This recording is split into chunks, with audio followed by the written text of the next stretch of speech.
Federal arrest warrants and celebrity names appearing in the same conversation have completely taken over the internet, and at the center of it all is one explosive documentary produced by Curtis James Jackson 3. The question everyone is asking is simple: did federal authorities actually take action against people named connected to the revelations in that project? Here's what we know: the documentary didn't just drop it. Ignited the internet, names were mentioned, serious claims surfaced, and at the same time federal activity seemed to be ramping up. Naturally, the public started connecting the dots and demanding answers. 50 Cent has built his entire career on saying what others won't, has done it through music, television, and in December 2025 he did it again, this time with a documentary that quickly became one of the most watched releases on Netflix. But this wasn't a last-minute project. Back in December 2023, 50 Cent announced he was developing a docuseries, promising that proceeds would go to victims of alleged misconduct. That announcement alone stirred major attention, but what followed was a slow, strategic rollout that kept people watching for over a year. Before bringing in director Alexandria Stapleton, Jackson had already spent months researching, vetting sources, and building trust with individuals who had stayed silent for years, even decades. The result was a deeply constructed series titled Sean Combs: The Reckoning, centered around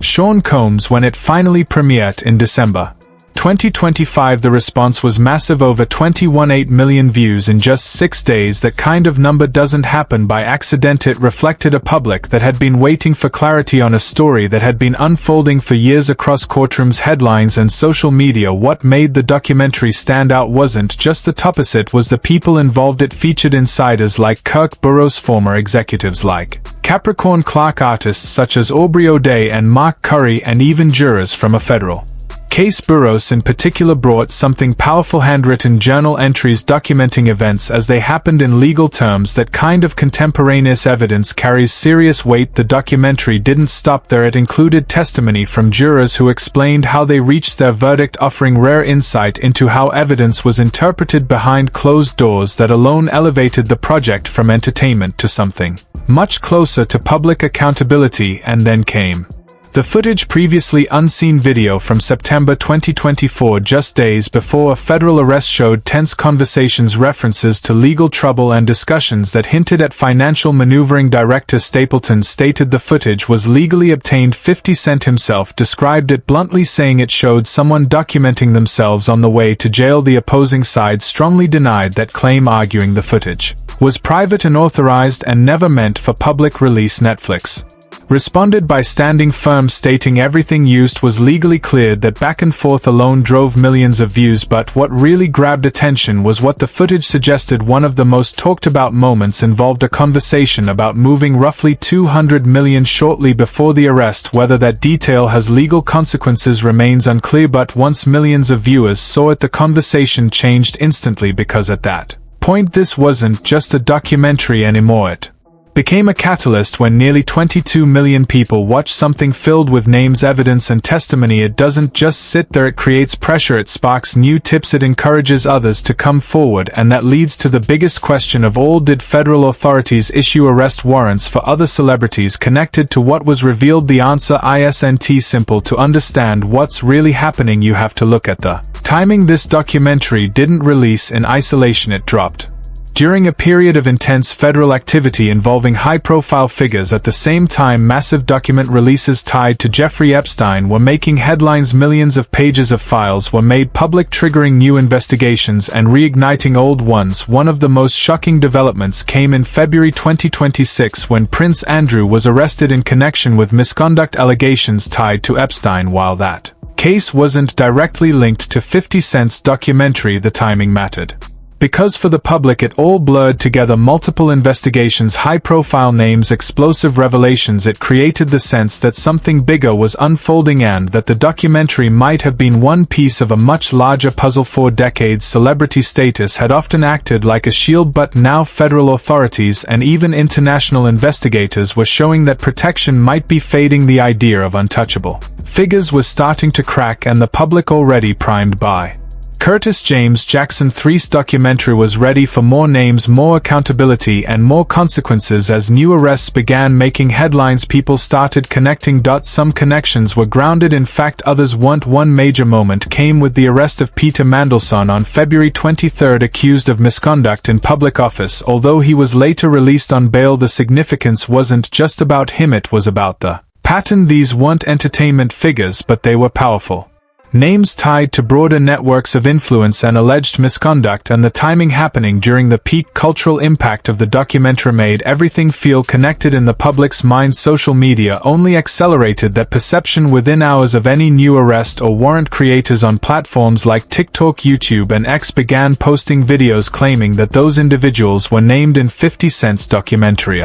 Linked to its revelations, some of those claims had elements of truth, many didn't. A wave of viral content pushed the narrative even further. 1 October 2024 uploads sparked massive speculation suggesting that 7 high-profile celebrities were secretly tied to ongoing investigations, but despite the buzz, there was no verified evidence supporting those claims. That's a critical distinction. The documentary itself is a legitimate project built on real interviews, real footage, and real testimony. In fact, on Rotten Tomatoes it holds strong critical approval, with reviewers describing it as detailed, measured, and evidence-driven rather than sensational. But the ecosystem surrounding it, that's where things became blurred. Third-party content creators flooded the internet with exaggerated claims, misleading thumbnails, and even AI-generated images showing celebrities in handcuffs, people who in reality had no connection to any criminal case. So the truth sits somewhere in the middle. The documentary presented real allegations involving real people. Some of those individuals have FAC directly,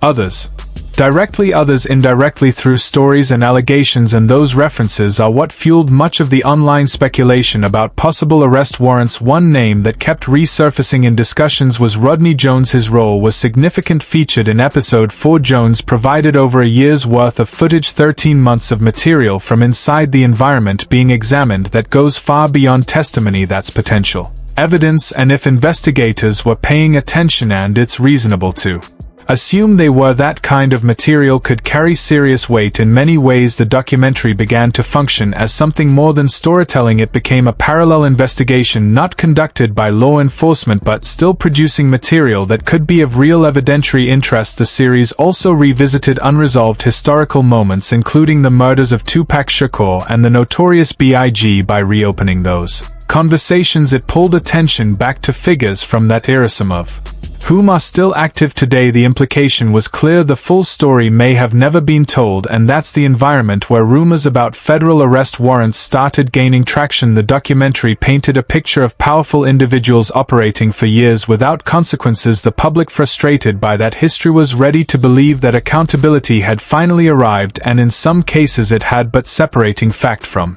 fiction is key. Yes, early 2026 saw a wave of high-profile arrests, but most were unrelated to the documentary. For example, Britney Spears faced a DUI-related arrest. Shia LaBeouf was involved in multiple incidents tied to a bar altercation. Kiefer Sutherland was investigated over alleged threats. Lamar Odom dealt with a DUI case. These cases were real but not connected to the documentary's core allegations. However, they contributed to a broader atmosphere where it felt like celebrities were finally being held accountable at scale. One particularly serious case involved Timothy Busfield, who faced allegations involving minors tied to his work in television. While not named in the documentary, the timing of his case reinforced the public perception that the industry was being exposed closer to the documentary's direct orbit. One name stands out: Brendan Paul. He was arrested in March 2024 during searches connected to the broader investigation. His charges related to drug possession were not caused by the documentary, but they were part of the same underlying case.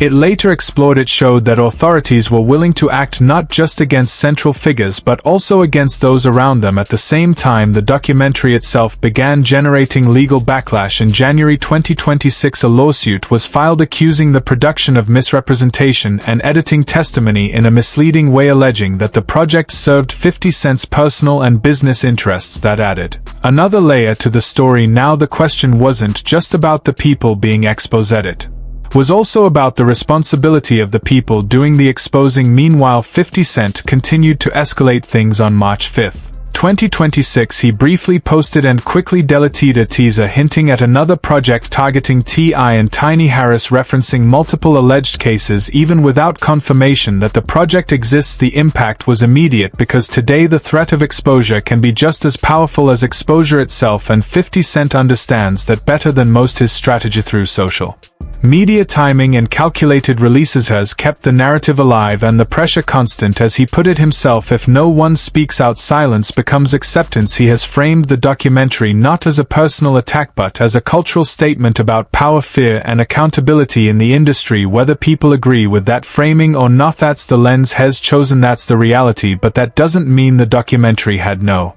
impact, and it doesn't mean federal investigators aren't paying attention. What it does mean is that many of the viral claims circulating online, the ones filled with dramatic thumbnails, AI-generated images, and over-the-top narration, are in most cases not supported by verifiable evidence. As more people search for clarity, separating fact from fiction has become essential. But, and this is important, the documentary has clearly changed the environment. It has created a situation where investigators now have more public testimony, more visibility, and more pressure than ever before. So the real question isn't, did it lead to immediate arrests? The real question is, will its impact show up later through long-term federal cases? Because that's how the system actually works. Federal investigations move slowly, far slower than the internet. A case that begins with information surfaced in a documentary might take months, even years, before it results in an arrest warrant. Meanwhile, the public expects instant consequences. That gap between the speed of online information and the pace of federal justice is where confusion begins, and it's exactly where misinformation thrives. After the documentary's release, the internet exploded with content. Some of it was accurate, much of it wasn't. The pattern became predictable. A creator would take a real detailer, name a clip, a date from the documentary, and then build on it with speculation, unverified claims, and sensational framing. The result, content that felt true because it started from something real but went far beyond what the evidence actually supported. Even some creators admitted their content was meant more for entertainment than factual reporting, and yet millions of viewers walked away believing that secret arrest warrants had already been issued. This isn't new. We saw the same thing with coverage around Jeffrey Epstein, and now it's happening again, amplified by the documentary's massive reach and the public's demand for accountability. But misinformation has consequences, real ones. People who were never named in the documentary or connected to any investigation found themselves trending online, falsely accused and publicly judged. Careers were damaged, reputations were shaken, and in many cases the actual victims, the people whose stories mattered most, were drowned out by noise. That's the paradox of the documentary's success. It brought attention to serious issues but also created the perfect environment for misinformation to spread alongside the truth. To his credit, 50 Cent has been relatively selective in what he amplifies, while has remained active on social media promoting the documentary and responding to critics. There's no clear evidence that he has endorsed the more extreme claims about mass arrests or secret indictments. Still, his strategy has played a role in keeping the conversation alive. When you tease a project about T.I. and Tiny Harris, then delete the post, you're not being accidental, you're creating momentum, you're driving speculation, you're keeping the spotlight exactly where you want it, and that's where the real story lives, in the gap between legal reality and public perception. Courts operate on evidence, timelines, and procedure. The internet operates on speed, emotion, and attention, and 50 Cent has positioned himself right in the middle of that gap, both as a documentarian and as a provocateur, someone producing serious, structured content while also understanding how to use social media to maximize its reach and impact. This is why every new celebrity arrest, even unrelated ones, keeps getting pulled into the narrative. Take the developments connected to Jeffrey Epstein. Yes, there have been real investigations, real charges, real arrests, but those cases exist on their own timeline with their own evidence. They are not directly connected to the documentary. Online, though, the logic becomes simplified. Powerful people are being exposed. The documentary exposed powerful people, so everything must be connected. It's not accurate, but it's emotionally compelling. The same pattern played out with cases like Timothy Busfield. His arrest, serious and unrelated, was quickly folded into the documentary narrative simply because it involved a public figure and allegations of misconduct. This happened again and again. DUI arrests, personal disputes, financial cases, each one became evidence of a larger hidden network despite having no verified link, and that matters because when everything gets connected the real connections become harder to see. Now looking at the documentary's actual legal impact, it has already led to at least one lawsuit against its creators. A plaintiff has accused the production of editing and presenting their story in a misleading way, arguing it was shaped to create a more profitable narrative. That's significant. It shows the documentary isn't just affecting those it investigates, it's also affecting those who participated in it, and it places both 50 Cent and Netflix under legal scrutiny regarding editorial decisions. This isn't unusual. As documentaries become tools for public accountability, they also become targets for legal challenges, especially from those who feel misrepresented. At the same time, the broader legal landscape is evolving. There are now dozens of civil lawsuits, reportedly around 70 filed across federal and state courts, involving allegations of abuse, misconduct and exploitation. That number matters because it points to something deeper than arrest warrants. It points to a cultural shift. When people see others come forward and a platform viewed by millions, it lowers the barrier to speaking out, it reduces fear, it creates momentum, and that may ultimately be the documentary's biggest impact. Not immediate arrests but increased testimony, not headlines but long-term accountability. The reaction from the opposing side also tells its own story. Statements calling the documentary a hit piece, accusations of bias, and even a cease-and-desist letter sent before release all signal one thing: the documentary was taken seriously. You don't fight something this aggressively unless it has real impact, and Netflix stood firm, stating the footage was legally obtained and defending the project publicly. That matters too. So where does that leave us? With a complicated reality. There is no confirmed pipeline, at least not publicly, between the documentary and federal arrest warrants, and there may not be one for a long time because federal investigations happen behind closed doors. Grand jury proceedings are sealed. Arrest warrants only become public when they are executed, which means it is entirely possible that the documentary is influencing investigations right now, quietly behind the scenes. And if that's true, the real impact won't show up in viral videos or breaking headlines. It will show up later in courtrooms, in filings, and in cases built slowly, piece by piece. The truth is this: we don't know with certainty whether the documentary directly caused any federal arrest warrants, and claiming otherwise, as so many online creators have, is misleading and irresponsible. What we can say with certainty is that the documentary changed the conversation. It put names on the record, it provided footage that had never been seen, it included testimony from people inside the operation, and it reached tens of millions of viewers, many of whom are now paying closer attention to ongoing civil lawsuits.